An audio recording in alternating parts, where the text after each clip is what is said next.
I'm going to show you how 99% of personal trainers will calculate your calories if you were to pay for them. My name is David, I'm a personal trainer myself, so I'm doing this from a place of love and a place of care.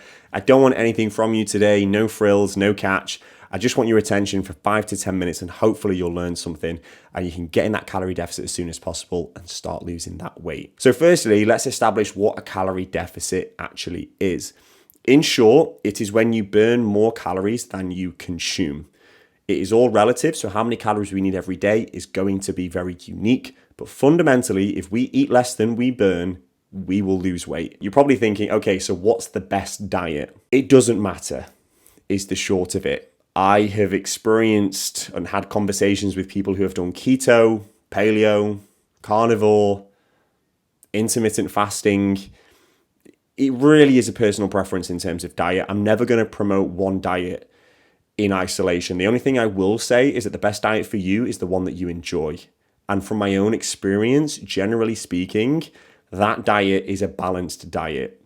It's nothing specific, it's a little bit of everything. And I do think balance is ultimately key. And balance is what's going to get you the results long term. But fundamentally, it doesn't matter what diet you pick. Pick a diet that you enjoy, get in a calorie deficit. Now we've established that, how do we calculate a calorie deficit? We're going to use an equation called the Harris-Benedict equation. I'll put it here, at least the name of it for now. This equation is quite prevalent. It's used by most calorie counting apps, and it's used by most calorie calculators that you see all over social media these days. They won't allude to the fact that it's just the Harris-Benedict equation copied and it's been slapped with a new sticker on top of it, but this is basically what they're using. If you were to work with me, I'm not going to lie. You know, I could say that I'm really intuitive, really clever, and I know all the calculations out loud. I don't. I get all my clients on MyFitnessPal, I calculate it for them, and I send over their targets. Just being honest. So the Harris-Benedict equation is what we're going to use. And there's two factors to this equation. We have BMR and we have activity level. Now, BMR is abbreviation for basal metabolic rate. Essentially, how many calories we need every day without doing anything. So if I was to be in bed behind me, if I was to wake up at the usual 7 a.m. and I didn't move an inch all day, I would still probably need around 2,000 calories a day, which you don't actually think about, but that's how much I would need. As soon as I step out of bed, I'm burning calories, and that's going to feed into my activity level. So BMR times your activity level. Now, the activity level is really important. From my own experience, personally, and from working with clients, the tendency is to choose the lowest activity level, because you know and I know that if you do that, you're going to be given less calories, so therefore you can lose weight quicker. Now, although that may seem like a brilliant idea when you first start, it never lasts and it isn't long term, and I'd give it a month, at most 2, before you cave in and you go back to your old eating habits. So I really encourage you to be as accurate as you can with your activity level. I'm going to put the table here in terms of what that activity level looks like.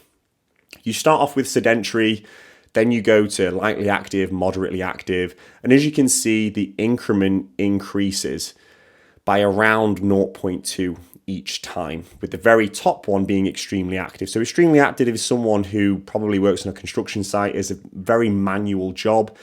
And conversely, sedentary is somebody who works in an office all day, goes to and from work via public transport, whether it's a car, bus, train. Two very different lifestyles. So be very accurate, because at the end of the day, this is on you. The more accurate you are, the more results you're going to get. Okay, so now you've established what your activity level is, you've got a number. So let's say in my case, it's around 3,000 calories. I need to take that number now. And to be clear, this is going to be your maintenance calories. 3,000 calories from this calculation is your maintenance calories. If I go above it, I gain weight. If I go below it, I lose weight. What we want to do is we want to reduce this number, yours is going to be slightly different, by 300 to 700 calories. And if you do this, you're going to lose weight. Now, I'm a man of going straight down the middle.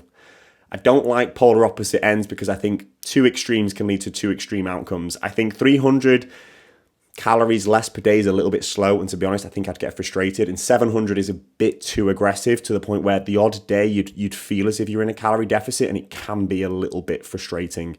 500, I think, really is the sweet spot. So I would reduce 3,000 by 500, meaning 2,500 calories a day. Now, to make sure that this is accurate, give yourself 2 weeks.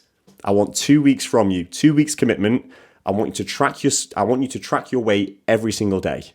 The reason being is I know from my own, again, personal experience and from clients' experiences that if you weigh yourself once or twice a week, it is not a true picture of your body weight. There's nothing worse than putting in the hard work and misrepresenting your progress, because there's every possibility that those 2 days of the week that you weigh yourself, they could be your heaviest days. In and around those days could be your lowest days. So weigh yourself every single day, write it down.